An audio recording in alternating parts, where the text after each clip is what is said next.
Women are raped is, as horrible as that is almost a soft word for the kind of torture that's happening there. I mean, a systematic attacks that are meant to destroy women's ability to reproduce. Women are held as sexual slaves for months or even years. You know, gang rape is actually the standard in Congo. Most of the rapes that happen in Congo are gang rapes. She was a nurse who was at home, and the FDLR came and demanded money. And she and her husband turned over everything they had, which was about $120. But they wanted more, because her husband was the school principal, and they basically said, oh, that's the contribution from the nurse, but now we want the contribution from the school principal. So they started to beat her husband, and she screamed. And so they shot her husband and killed him as punishment.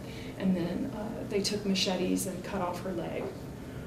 Her children were present, so there were 6 kids there at the time, and they cut the leg into 6 pieces and threw it in the fire, and then commanded that the children eat the leg. Her 9-year-old son refused, and so he was shot and killed. And they tried to burn the family alive. They put them all in the hut and set fire to it, and moved on to a wedding that was happening next year where they burned 47 people alive. But her kids managed to save her. So her story has been so tricky on so many levels when I think about what motivates people and what makes people shut down, because not only is it straight horror, but how do I tell that story in a way that doesn't reinforce sort of old world stereotypes about Africa, right? It's a story about forced cannibalism. And in my experience, one of the things that comes up a lot when I talk about Congo is people kind of wanting it to careen towards it's savage over there, these tribal conflicts, these people are kind of doing this to each other. I mean, it's factually accurate that there are tribal issues involved, but to me, I've grown to feel like that's a way that we basically flip off the empathy switch to imagine that somehow there's some kind of cultural context in Congo that makes it feel different to a woman to have her leg cut off and fed to her children. Here are all these women who I know personally. I know their stories. Women who have been gang raped, women who have had their children die, women like Generous. They have been tortured in a way that is designed to destroy the human spirit. That militias are staking their territory through inflicting terror and attempting to destroy who people are. And on that morning, I just felt like I invited all these women, explaining there's nothing you're going to get out of this other than the good feeling of helping other people. And none of them hesitated. They were delighted to do it. And I felt like, okay, well, militias can do what they do. They can certainly exact an extraordinary price, but they can't win. Because at the end of the day, there's something inside Congolese women, and probably all of us too, that regardless of circumstance, can't be touched. You know, they can take everything, but they can't take these women's compassion. And Generous in particular showed up that day, as you see, in a red suit and pink pearls. And it was really hard for her. You see she has mismatched crutches there. So one here and one here, and she had to run barefoot, and it was really painful for her. So she was able to go about 1/3 of a mile, and then she had to stop.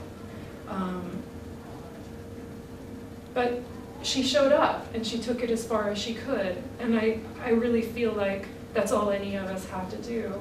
I asked her why, and she said, because if I can run on only one leg, then everyone will know they can do something to help. How does someone who, must forage for food and who is, rewarded for committing acts of atrocity and violence, how do they, just like on a granular level, take a person to that level of depravity? Take a young soldier. Mm-hmm. Is there like a conscious conditioning process that the militias engage in?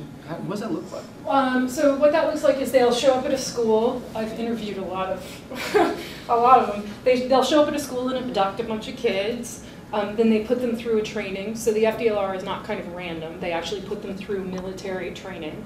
If anyone screws up or disobeys, they kill them in front of other people. Then they'll take the kids out to a village, right? So one kid told me they took him out for his first kill.